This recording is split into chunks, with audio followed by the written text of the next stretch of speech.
Let me close this.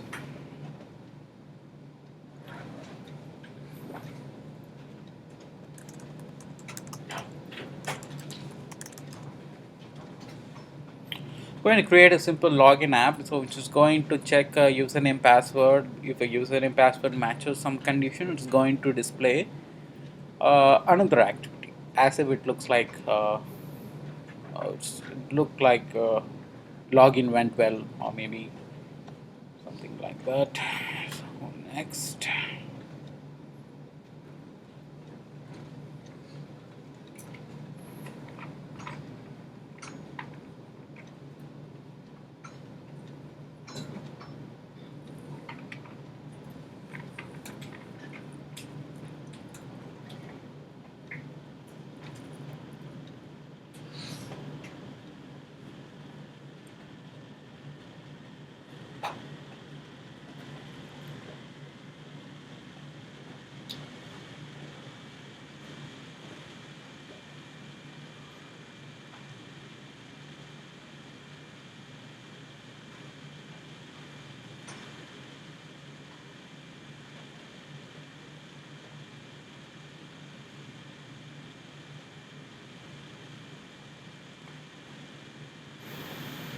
Okay.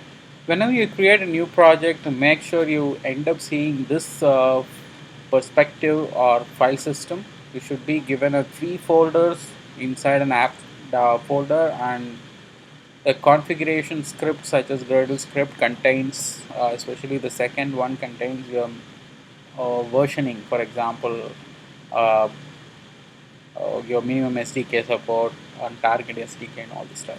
So if you see anything other than this particular scenario, your studio or Gradle might not have processed. So you may have to rebuild your project. In such a case, if you see an unwanted or maybe some different file system, you can go ahead and click on build and rebuild your project. So this will make sure sometime. Typically, how it works mean as you hit save, it just updates the code, keep the Gradle running, and have the particular Java class processed. But if some reason it might not update, in that case you can force it to reboot. So just a hook. I'm going to create a simple application, so which is going to have a input text field or edit text uh, called username and password, and a login button. Probably we'll add the registration button. That time we would complete our what we call persistency part added. So I'm going to do a layout first.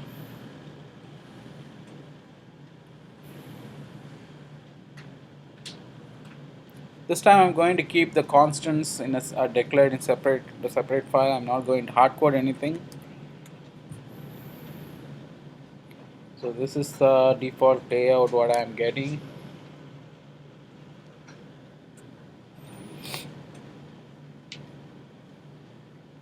Maybe I'll go ahead with the linear layout.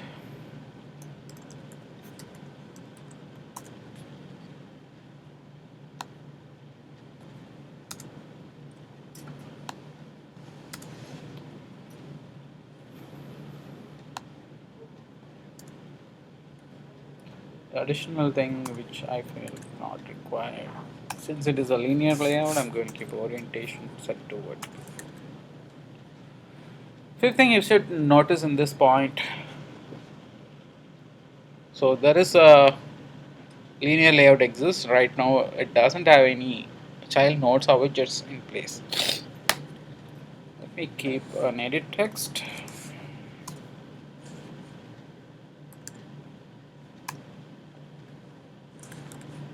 Wrap content. Hint. Okay, this time I decided I'm not going to hardcode like before, like enter username, something like that. I'm not going to do like this. Hard coding. See, if you notice, Android try to gives you a hint like some sort of extract strings resource or something, you may either have this as a defined as a string resource rather than calling it directly. I'll do it, but before I'll finish the other part. ID, user name. Let's see the preview how things goes on. It's in the extreme top. Okay, we'll fix that.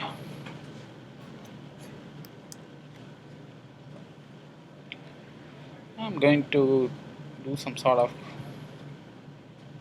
in this case, I'm going to add a constant declaration or string resource stating that uh, user name hint.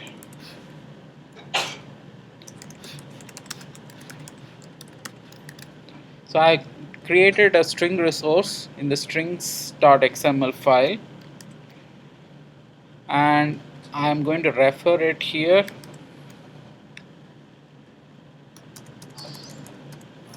Create string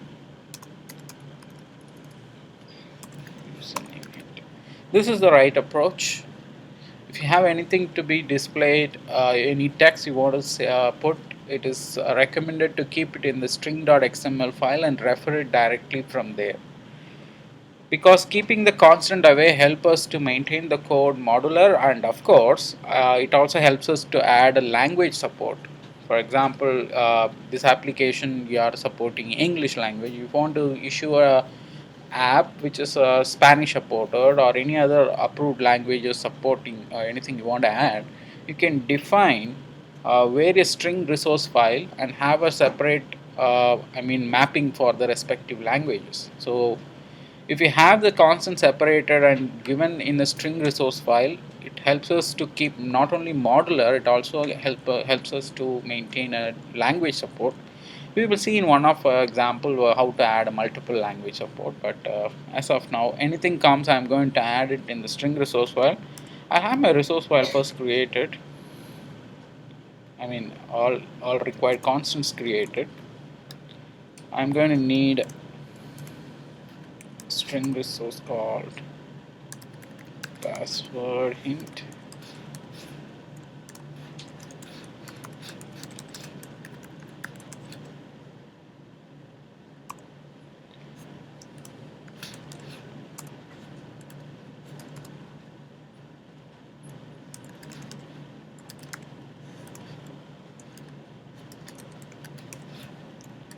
Couple of things I'm adding.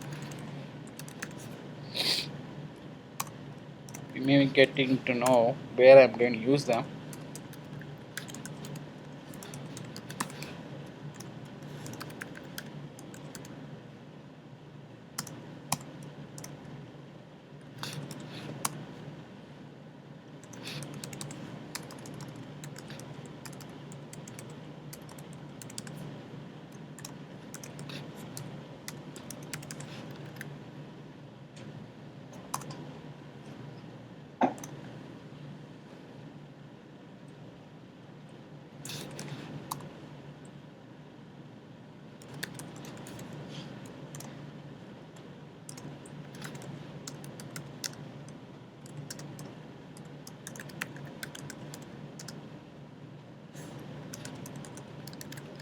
Couple of resource description I added in the string file. So I'm assuming this thing may be needed across my application. So under some calculation, I created these resource files, resource entries, having it's all XML. So name attribute set to a unique ID, and the display text what you want to put actually should be kept in the node. So now I have created them. Going back to my XML layout file and add a couple of things.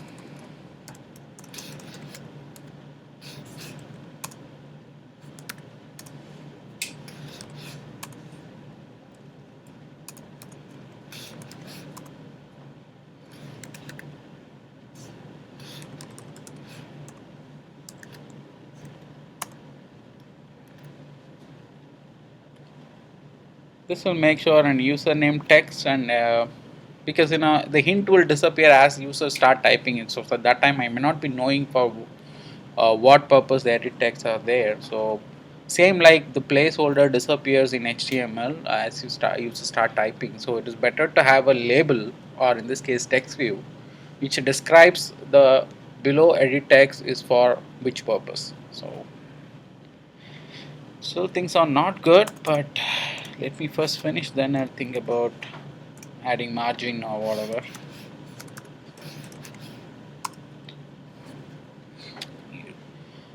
And the drag and drop also work if you go to design view and pull the component from the left pane, but I would recommend you directly do the coding. I mean, decide everything in XML so you understand certain attributes, plus it gives us a option to think layout, so how it is going to come. So that part is a creative part. So it is recommended to do a lot of coding instead of depending on the guide tool. For example, uh, text view I can drag and drop like this, things will work, and you would have put a respective code also. But uh, to make it simplified, we have to understand the coding and how the pattern works. So I would recommend in the beginning, instead of depending on the drag and drop, we will write the code as much as possible to get used to how the design techniques could be. So edit text.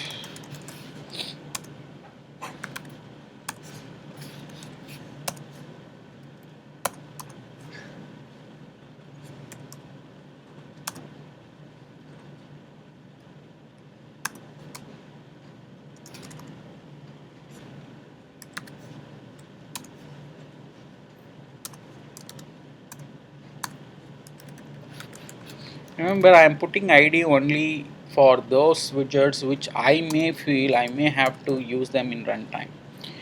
The text view is only for display purpose. I did not put any ID for it. So unless required, you can enter them. Otherwise, leave them. Now, finally, the button.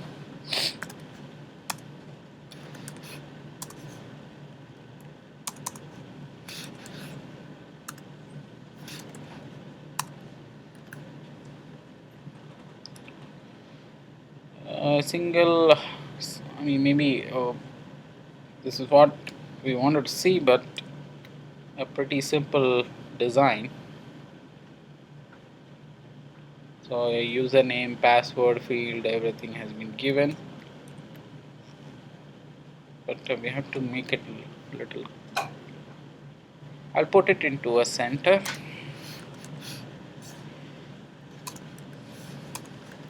So this will put the entire layout to come into center. Remember, there is two properties for the gravity. Gravity for inner nodes or the gravity for the layout itself. Layout gravity will center the linear layout itself, whereas the plane gravity will center the inner node of the linear layout. So you have to understand the difference between the layout gravity, which is having a prefix layout gravity. It means the entire layout itself would be set into center. So maybe I can show that. Already occupy match parent full view, but I'll reduce it to, because I'd like to show you what way the layout gravity and other things are different. So in this case, I cut short the linear layouts width into some sort of pixel, but still I want to bring it to a center. So what I can do here is use a layout gravity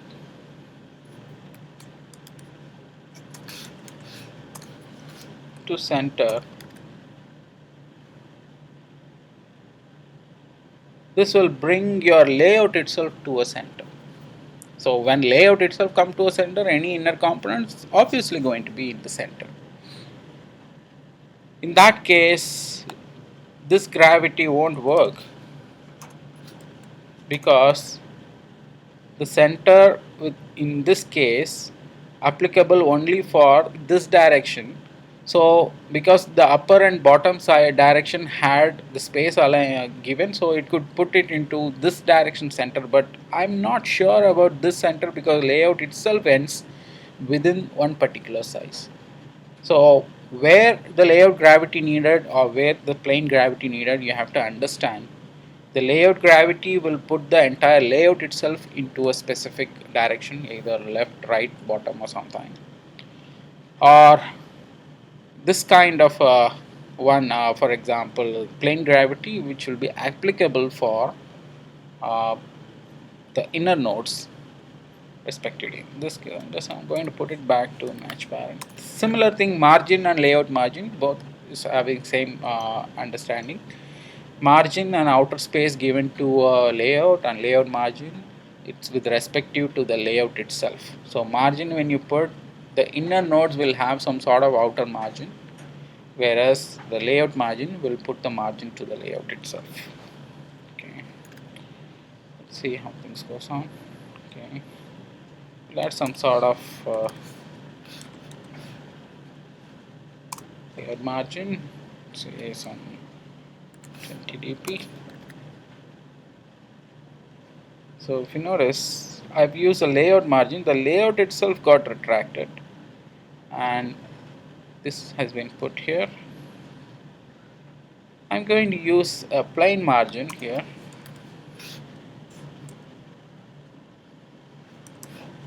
because it's all layouts. Okay, text view I'm using. So I'm going to give some sort of margin for a text view, so that because we have a lot of space.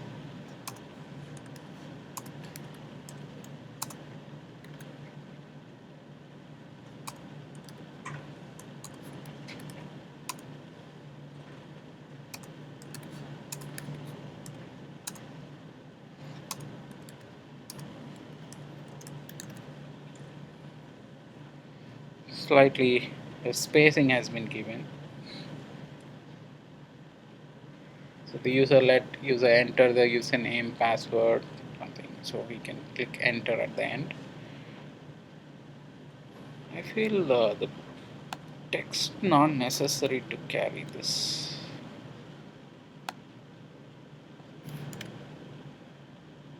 Let the text be plain here. Maybe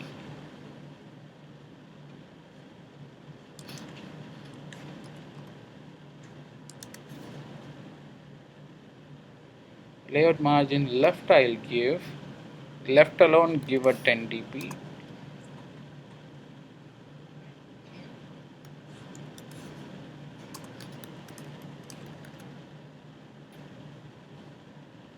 Okay, good. So let the user enter the username and password and click enter. Then we can check what's the, probably we can hard code it to start with admin. The user has to enter admin. If anything he enters, it's going to be considered wrong. Huh? Which one? Yeah, you can apply style.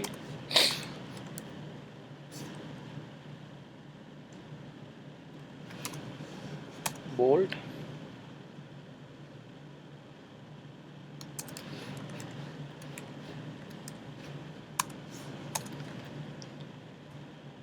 So these things slightly appear bold. You can increase the font size, of course. Text size you can specify, the text size will increase. Okay, so this has been given. Layout looks fine. Need to move on to a runtime.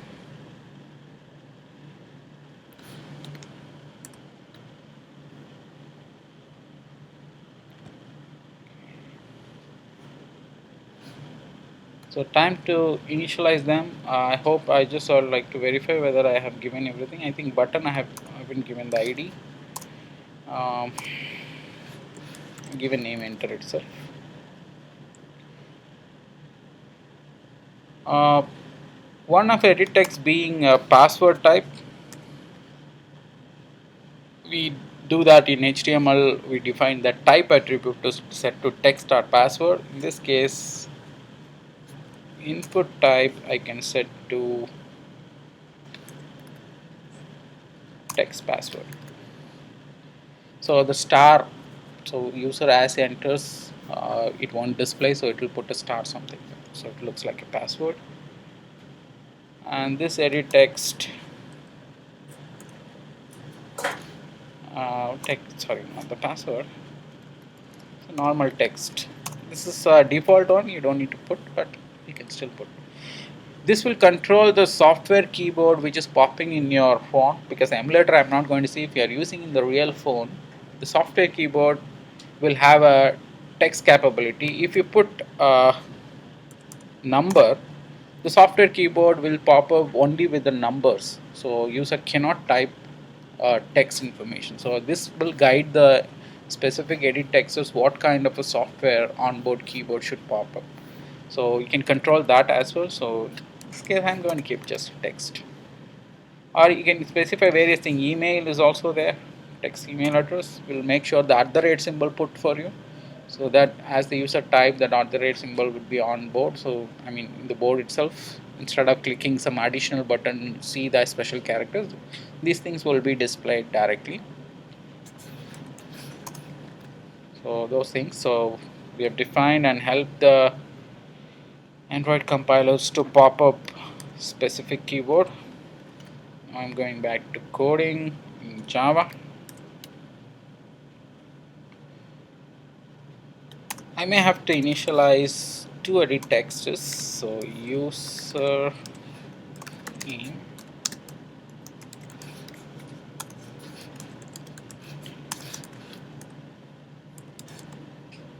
what's the name I gave? User name.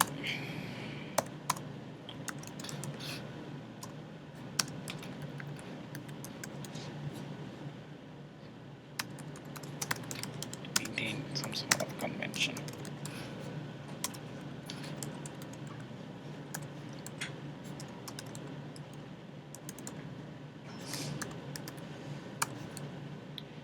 So I'm going to detect the button click.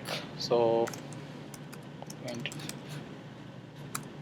remember, I'm declaring everything to a local object declaration, because see, if you notice the edit text button, everything has been declared within the method or function called onCreate. So these functions would not have access to it.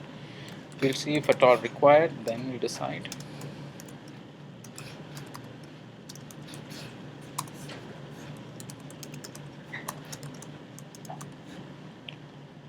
Enter. So far I'm not going to need options menu.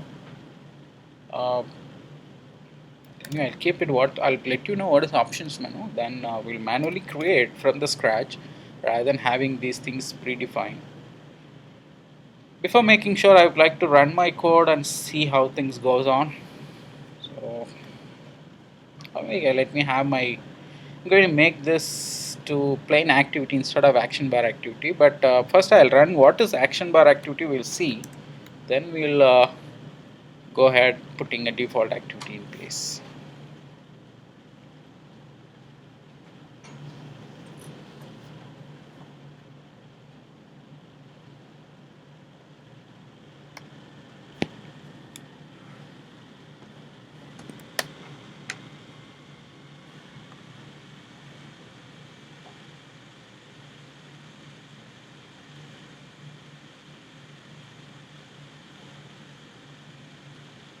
Should know if something is executing mean you have to wait. I've noticed a lot of developers, rather than seeing the particular thing loading, keep hitting the run button, so that will add a lot of backlogs. So make sure you wait until the execution completes to hit.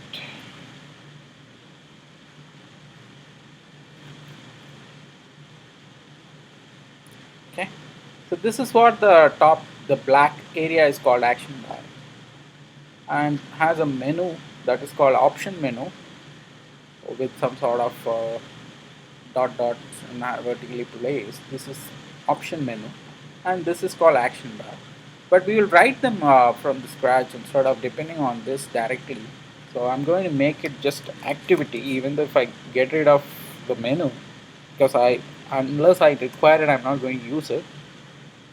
But option menu will still work, but I'm not going to need it. So I just remove the unwanted part, only keep the onCreate method alone. statement code.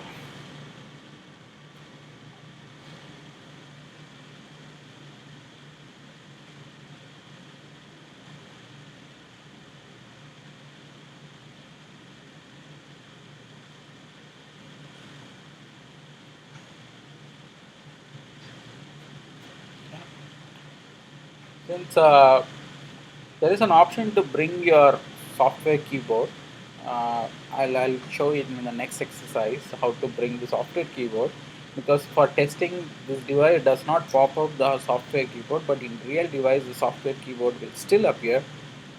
If you are using a smaller phone, software keyboards, chances are there might hide your entire edit text also, because the software keyboard may come up to this space. So in that case, how to handle the view, how to pan the view if software keyboards are coming, so the view could be slightly taken upwards and won't hide the visibility of the view as well as the keyboard. So that part we'll see it. Uh, right now I can enter username password. So this is my requirement. As I enter admin and admin, once I click enter, I should be taken to another activity showing welcome, you have been logged in, and there should be a logout button also to come back. So this is a requirement. So the requirement clearly tells there is going to be another view, another activity. So that also I need to make, and since the button click only when I click the button, the username password is validated, so there should be a button click also needed. If the user enters something wrong other than admin, I should put a small toast stating that your username and password is wrong. So let's see how to do this. I'm going to implement on-click listener. Make sure on-click listener imports the class, the package called view. There is two on-click listener. One is belongs to dialog interface. We are not doing anything on the dialog side. Now we are doing only on the view side. So import this one. This will say some sort of error. Implement the method. This method should get implemented. Okay. Set.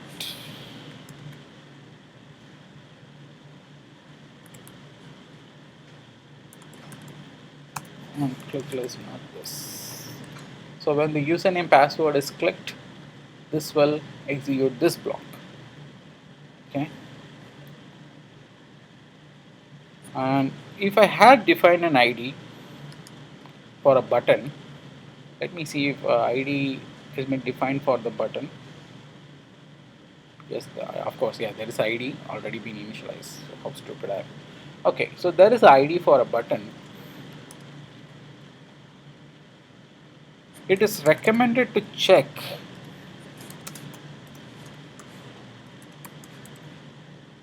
get ID equals to r.id.enter. So I can make sure the button called enter is pressed, because there may be one or more buttons, all are calling the same on-click listener, so I need to know which button has got clicked. So it is better to keep another verification or switch case statement, that also will work. To check whether the clicked button is nothing but the enter one. So then I can decide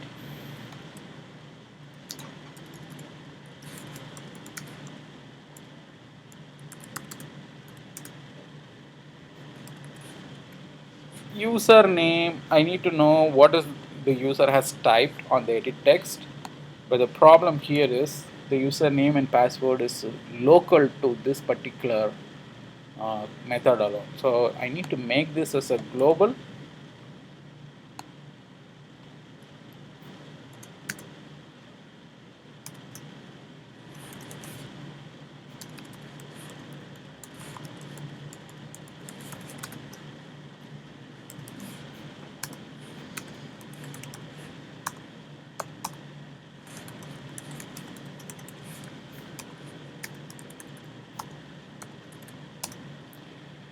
So defining it global space helps us to the same object can be accessed by this method also. But the initialization should happen in onCreate because the activity is getting, the layout is getting attached in onCreate only. Only after layout getting attached, this object can be initialized. So after initializing, the object will have an instance of your edit text. So what I'm going to do, if username, like set text, there is a method called get text. Make sure it is converted to a string. In Java, equals string comparison should happen with the help of a method called equals, not double equal symbol, because the string type is sorry, and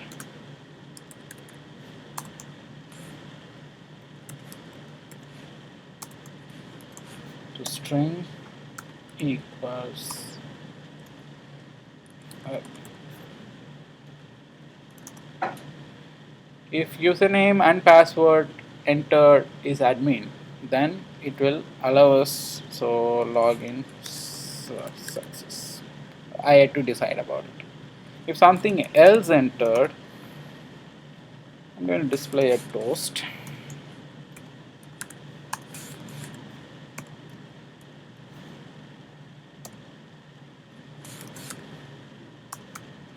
Length long.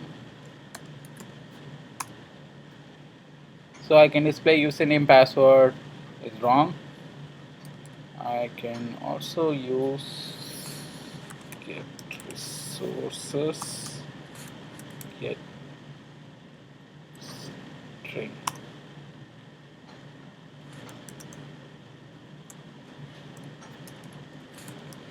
Because that string we have already entered in string 5. So what's the name I gave? Failed, something like that.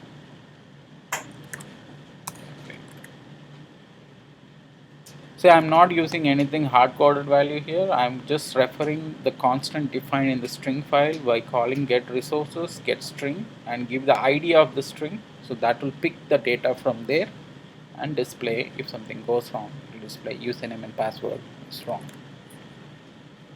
So first thing we have to test.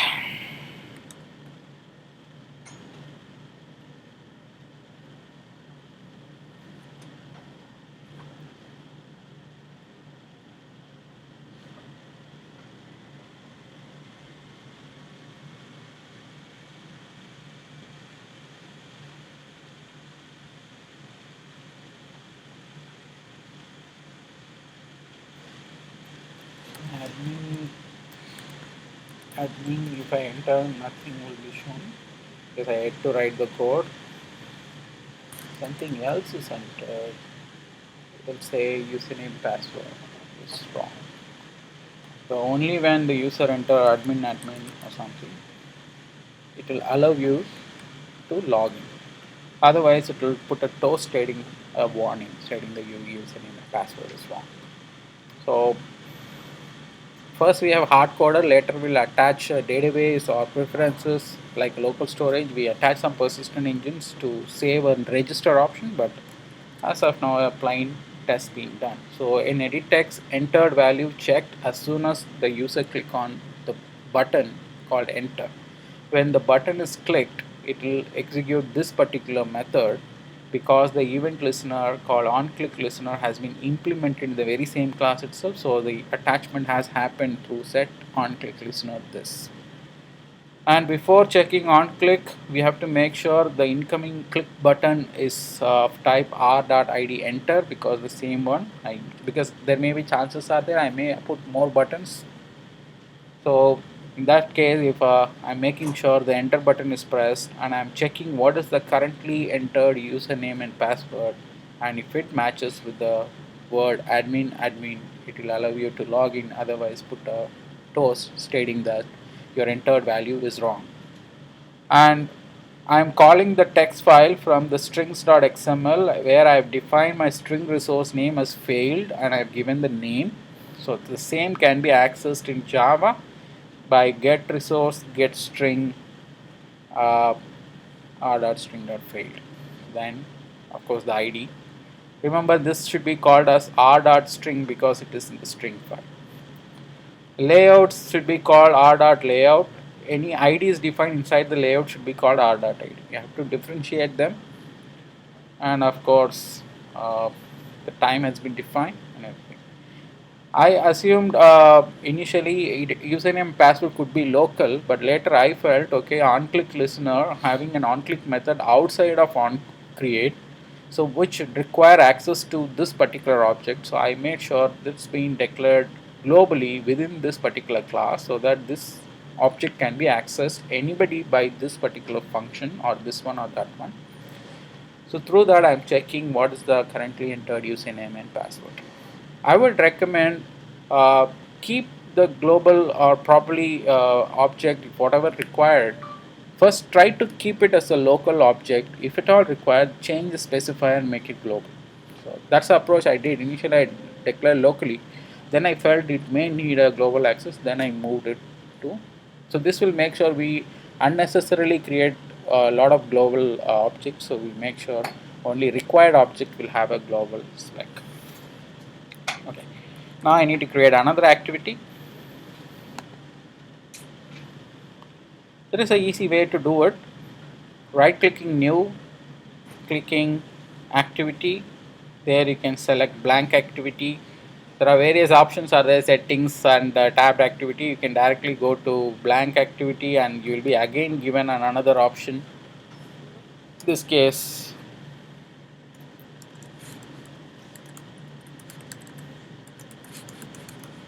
some name you can give, login success activity. I usually keep the activity suffix for all the classes if at all it is an activity to identify okay this class something to do with activity. So but not necessary to have this word, but it is recommended.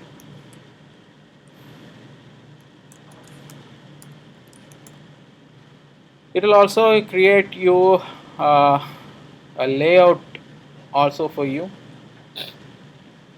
So once you click finish, it will create an activity, but it is again action bar activity. I need to make it simple.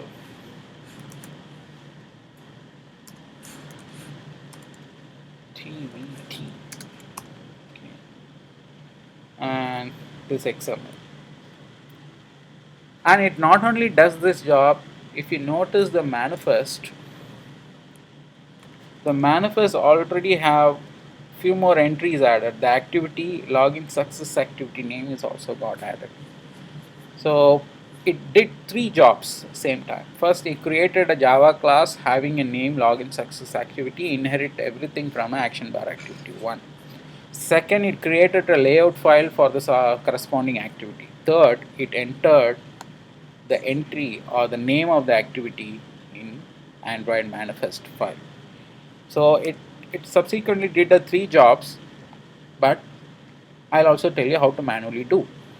So that we'll understand what is the procedure of creating a new activity rather than giving the job to uh, Android Studio itself. So I'll create first. If I'm going to create, I'm going to make it as a simple Java class so that I'll start from the beginning.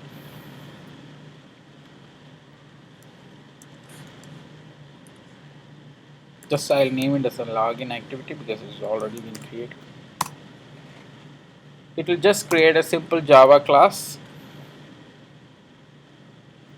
and I need to manually extends activity. I need to have on create method implemented, and of course I need a layout file. So I will manually go in the layout folder and click new and click XML layout file. So login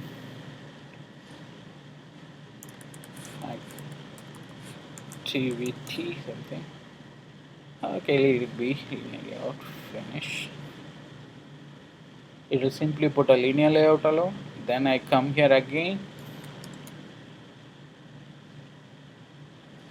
set content view layout dot Once I write, next I finally go to AndroidManifest. Then I'll enter my activity name, or in this stage is called registering your activity in the manifestation. Define the name login activity. You don't need to have a label, that's an optional one. These are all the steps you need to do if you are creating an activity. Initially everything Android Studio does for you, but if you are manually doing everything, you have to do this step. First, you have to create a class and you have to make sure it is inherit everything from activity and implement onCreate method and add a set content view and call the layout file which you created for this activity, and then finally come the manifest, enter the information about the currently created activity. This is a step. But your Android Studio made it simple. All you simply click new, create activity. It did everything for you, but if you really want to do manually, want to understand, you can simply create a Java class, then inherit that particular class and add the respective entries and understand how things has to be made. So I'll delete the one which automatically got created, and this XMLs also.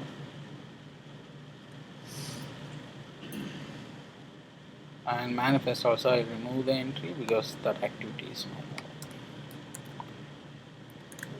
The label is not mandatory, but if you want to keep just the title, but if you are using action bar, things will display. But as of now, I'm just not going to keep anything. The activity name alone, I just enter. Now I have a login activity XML file created for me. I'm going to keep it pretty simple. I'm going to put a text view. Sorry, text.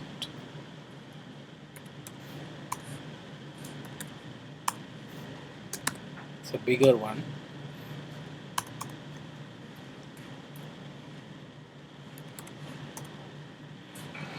I'll just hardcode now, then I'll move.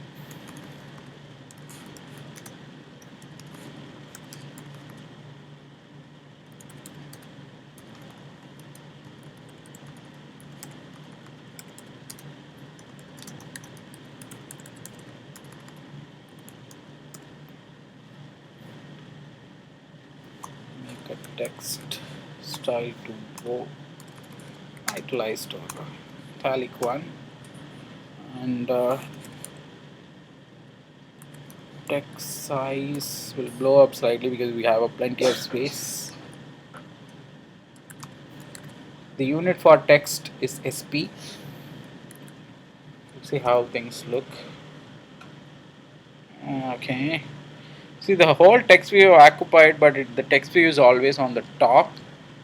So I am going to make it gravity to set to center. So the text will appear center. On the top, I'd like to keep a button. Oh, sorry, this is a linear layout. We have to keep the orientation.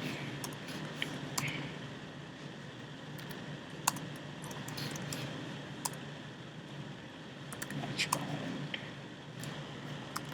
Content.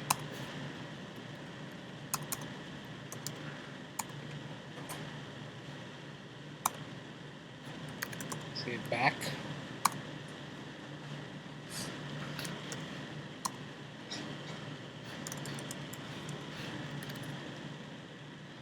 Put a button on the top. If you click it, it will log out as if just close the application.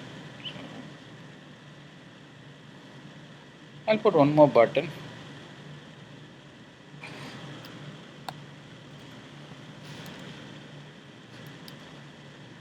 That's we'll do it later. So I've just put a linear layout. Okay. So since I have plenty of space, I have given entire space for the other widget, in this case the view called text view. So logout will log out your application and take the user back to the login screen again. So if you really wish to enter again, you can log in back, otherwise simply close the application. Okay, so It's having done. Now the hard-coded text should be transferred to the constant or string resource. So I have a logged in successfully and log out. So I'm going to go to strings.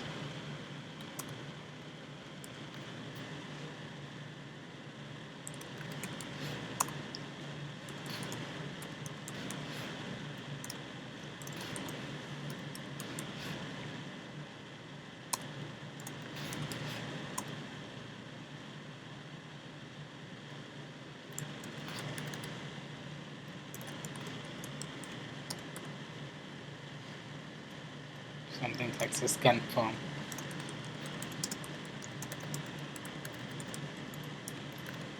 So I defined two string resources. Now I'm going back to my layout. Remember, this is the right approach. Hard coding the text is not recommended.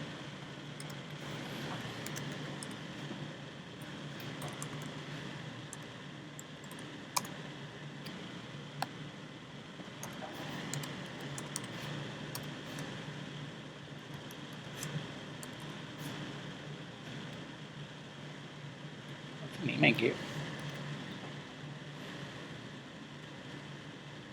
Success. Then login confirm.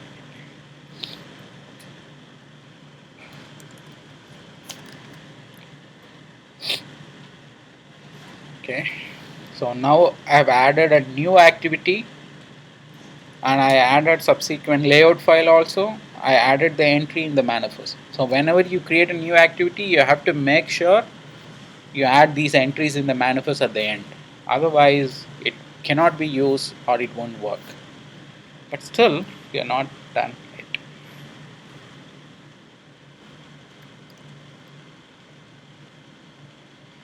So this is where the login success comes. So this is where I need to take the user from take the transition from one activity to another activity. Moving between an activity is actually a different process cycle. So I cannot treat that activity as a specific Java object, rather it has some sort of process associated. So Android has one of a simple class or object which can do a messaging job to communicate between the activities, so that you inform that object, tell that object, okay, I need to open a new activity. That object will take care of opening a new activity. That object name is called intent. Intent is a kind of a for example, Android entire development itself is considered as a message based design pattern. It means because it has a lot of processes, interprocess associated, a lot of object cannot be treated as a plain old Java objects. So we call it Pojo. So in that case, something is associated with the process. So Android has some sort of messaging technique. So you have to inform a object which is having the capability of doing an interprocess communication. That object will take care of uh, having your particular intention to go successful. That's why the name itself they have given intent. So your intention to move from one activity to another activity. So create an intent, just a name. Tell the destination, source and the destination. From this activity, I'm going to go to activity called login activity dot class. Should have a class prefix because it need absolute path of your class. So that can be retrieved using dot class. So login activity dot class start activity.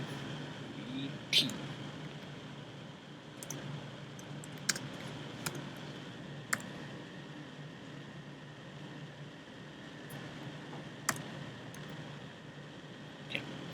So this intent will carry your information of intention of moving between one activity to another activity. So from this activity, I want to go to login activity and start the activity. So first I create the intent object containing the source and destination, and that intent is sent to a method called start activity. That intent will go to a system process, and within few micro or millisecond your next activity would be launched. Let us see how things goes on.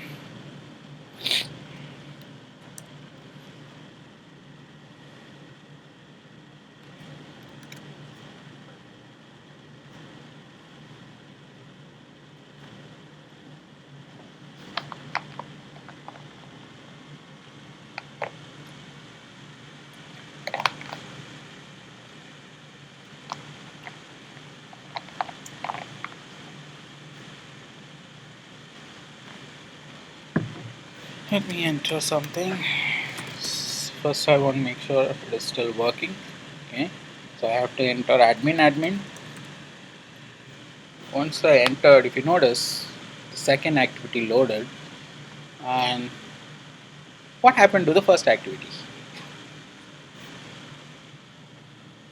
Any ideas? I saw the second activity now. Then what happened to the first activity? Yes, the first activity is also running, but it has lost the view. That is what we were talking about. The first activity went behind the stack, duly what we call as a background. Mean it's a card. For example, stack of cards you can think. So one card has come on the top, the second card automatically goes hidden. So the stack is hidden. So the previous activity, the very first activity where you entered username and password, is set to have been gone to background. I can bring it back by clicking back button. Now what happened to the second activity? Hmm? Closed? Background? I mean, in terms of Android, it is stopped or destroyed? How many stop, how many destroyed? Destroy or stop? It was destroyed. Remember, I hit back button. Hitting a back button will make sure the current history go away. It means it will duly clear the particular activity. The second activity was launched on the top of this activity and got totally destroyed. So destroying a top activity makes sure the previous activity comes back to a foreground again. Mean the first activity now resumed. So the cycle went in such a way, when I click enter, in terms of first activity, it executed, pause, stop, that's it. Whereas the second activity launched, this would have executed its own create and resume. Now hitting back will make sure the second activity executed, pause, stop, destroy. And for the first activity, it executed resume. Now you get a point. So this is how the stack maintains. If you really have a question, you can implement all the activity lifecycle method for both the classes and check what sequence are happening, and correspondingly you can understand whether which activity is running background, which activity is not running, or of course got closed. You can get a point here. So one thing we learned today, intent, it is carrying your intention. Intent is a class carrying your intention of opening a new activity. So you create an instance of an intent class or an object, tell the source and destination. Source is this from, so this particularly it should be, for making it clear, main activity dot this to login activity dot class. You need a destination class name. And fire start activity and put the created intent object. So the start activity calls certain processes and inform the video driver or whatever which is associated. That's what I said, it's highly process based, and will make sure your current activity goes into a background, the new activity pops up, and that executed create and resume methods. So this is the job. It happens in a very few seconds, or not even second, milliseconds, but in between it undergoes various process changes. That's the reason I'm not treating it as a plain old Java object, POJOs. Because POJOs mean I could have simply done,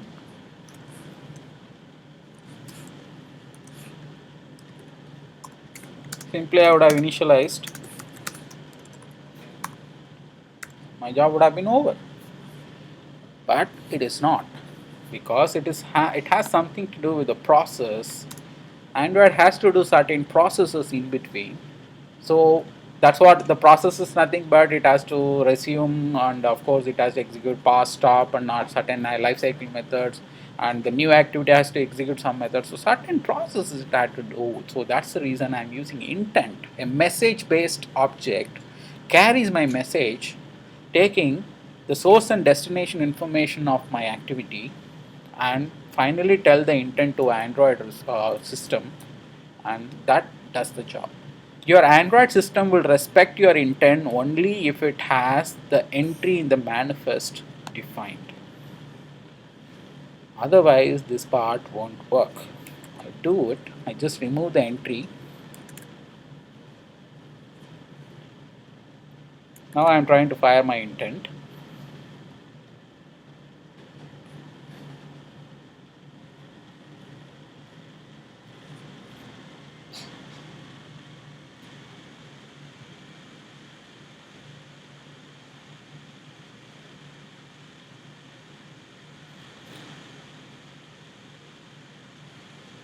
Let me enter the correct username password.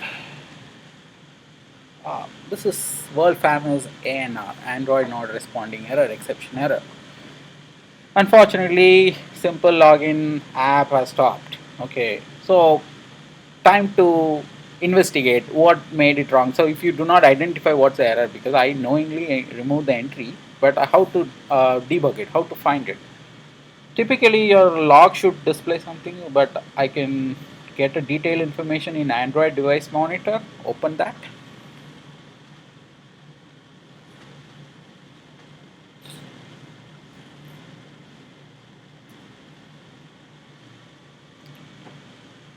Okay. If you notice the red markings, that's pretty obvious thing. If you notice this particular line, and activity not found exception, unable to find explicit some sort of information, it is saying activity class and something something something. So it tells, hey, I don't see an activity called what you're trying to open, because it doesn't know, because of the obvious reason the manifest does not contain an entry of your activities. It does not allocate any space for your activity, because your virtual machine, in this case ART or Dalvik, does not allocate just in time compilation, mean it does not approve your launching of or intent of launching a new activity, because it does not contain. See, have you declared this activity in your Android manifest? So it is asking you. So some sort of deliberate questions. It try to give you an option what went really wrong. And I would recommend look for some other specific information. So this will try to give you some sort of idea about what really went wrong. So in this case, main activity on click. So when you click on something, so the on click the error happened. So you can pinpoint where what exactly went wrong. That's what I said. Not only writing a professional code is important, and having an ability to debug and making a quality product is also very important. The debugging capability, finding fault. So that's also a very important point. So now I notice, okay, it is telling me have you declared, then I remember, okay, I need to declare that in manifest. Then we have to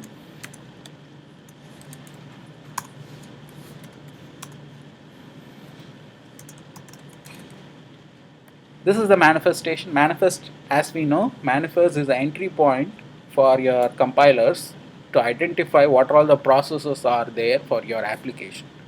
And not only it carries that information, it carries various information such as your application does contain any service, I mean background processor, or does contain any broadcast receiver, or it does it access any private API, sorry, private permission based, functionalities such as SMS or anything. privacy affecting thing. These things, permissions we can define here in the manifest, so that it will be shown to the user stating certain thing this particular application will access may involve money or something. For example, if your application sent SMS programmatically, you have to declare a permission in this manifest itself, so that when the user install the application, he will be notified, hey, this application will send SMS, do you really want to install it? Yes, user will explicitly has to approve, because those things are privacy specific. If your application sends 1000 SMS, naturally he will end up losing his entire credit. So that depends. So the manifest contains the permissions. Manifest contains declaration of activities. It contains declaration of service. It contains declaration of broadcast receiver. It contains various things, of course. So manifest is the entry point for the compilers, because Dalvik handles a just-in-time compilation, mean as you start launching, it compiles your source code, of course, your class, and have that working. So every time it refers the manifest and have your part done accordingly. Okay, so this is fine. Now I'll have the code updated. So we understood the sequence. One activity went into background, whereas another activity was launched. Both are different processes, so one does not have any connection with them. Is there any way I can close an activity as I launched it? We do have a way. We have already left a button for it, log out.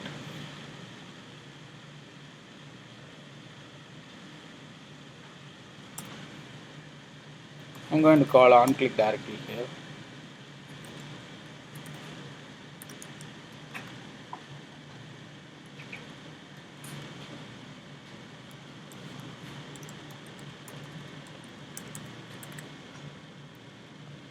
Just enter a function name called logout clicked.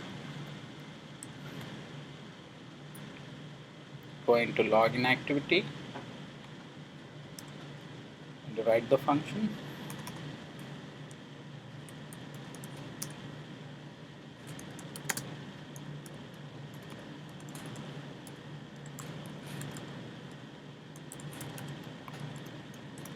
Should have a argument called view. So anytime when the user, for example, I'll run the code, then we'll see. When the user successfully logs in, if we click log out, I want to make sure this particular activity programmatically get destroyed or closed, so that the previous activity comes back. It actually apparently it does the logout job. I mean, it quits the application or quits this particular activity alone. So it comes back and display the previous page instead of depending on back button. So if you really want to programmatically close an activity, you have a simple way to do this. Simply call a method name called finish. This will, the method will simply finish your activity. It will execute the destroy and close your activity permanently.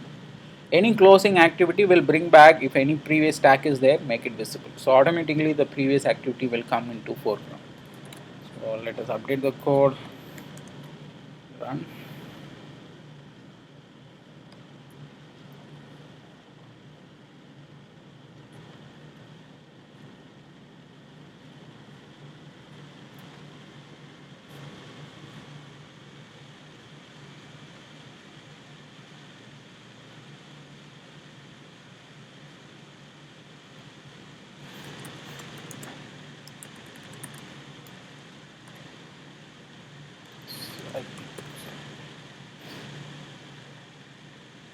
So now if I click log out, it close the activity, and of course eventually this activity came to foreground. It will be better to empty this one, right? So finish will make sure the current activity get closed. Anywhere when you call finish, the same activity will get closed, mean it will execute destroy and finish off. So while I call this, I want to make sure this has been emptied. So names set text set to empty.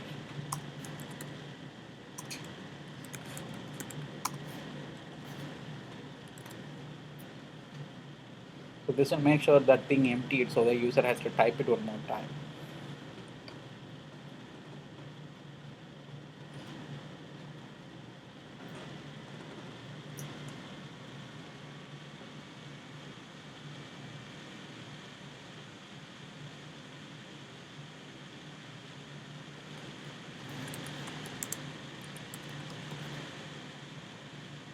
Enter, click logout, and log in.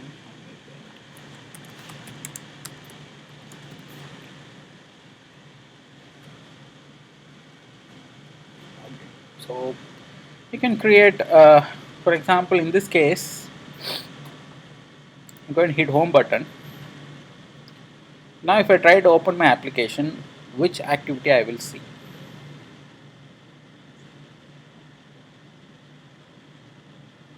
I logged in. Now hit the home button. Now again I am going to open the application. Which activity I will see? The second activity. Because the application went into pause, both went into background. So it started from where it has, it was working before. So of course log out and hitting one more time back, all activities completely destroyed. Now your application completely closed, and opening it again will bring it back from here. What if I type something? Now if I hit home button, so what happened now? Your the one activity which you entered the username password will still running in the background, so you will still get back whatever you typed. It means that application or this particular activity went into background. So there are various combination you can play around and test what is happening to one activity with respective to a phone screen or any device scenarios. So now the user has logged in and he will stay logged in until he click back button or do something else. So he will always be logged in. Now he can log out, go back to the previous activity. So now what we have seen is we standardize our code. We made sure all constants right now declared in the resource folder, so string resource file, I mean the XML. We don't hard code codes anymore. Uh, in fact, even in Java or XML. So first thing we standardize, we define everything, the string resource file. Then, of course, our design, and we understood layout, margin, and typical gravity, how things goes on. And now we know how the event listeners can be added for a button, and also we know how to move between different activities. When I move between activities, what is happening to a specific activity also we know, because one activity goes into background, another activity gets created. As the stack grows, the stack will maintain their own life cycle. So for example, I logged in, now I display login activity. From there I launched another activity, then login activity will become background. A new activity would get created on the top. Like that, the stack will grow. And hitting back will make sure one by one the stack gets cleared and destroyed eventually. So this relationship you should understand. I hope you could write more examples in such a way, so get it clarity on how the activity lifecycle goes on along with the UI. So now we know the object initialization from XML to Java runtime, and also requirement to keep a global objects only when requirement comes. So there is in this case also I have implemented the even on-click listener in two ways. One, the first activity have an interface implemented directly. The second one, the reference being called from the XML itself. Whichever way is suitable for you, you can use them. And of course, both are fine for me. And the requirement to define AndroidManifest is very important. If you do not define, the such activity, service, or broadcast receiver cannot be launched. The easiest approach would be right clicking and creating a new activity will make sure every entry being directly added by Android Studio itself.